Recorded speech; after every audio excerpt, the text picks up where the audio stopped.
बारिश की बूंदें जब ज़मीनी पर गिरती है, तू खुशबू दिल की गहराइयों को छू लेती है।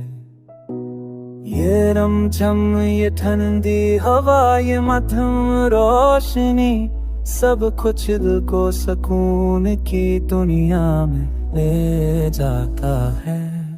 बारिश उम्मीद का पैगाम है, जिंदगी की दुआ है। ये गम के बादलों को खो देती है।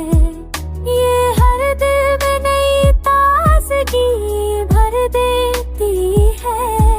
ये रूह को महका देती है, दिल को जुदा देती है।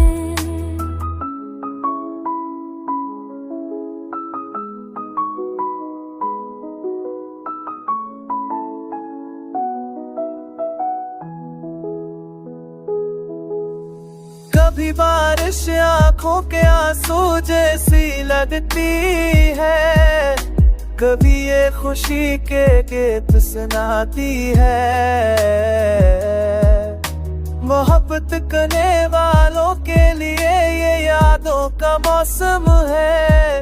ये दिल के राज बयां करने का बहाना है। बारिश तो आसमान का तहफा है, तो जमीन के लिए रहमत है। तेरी हर बूंद एक कहानी सुनाती है।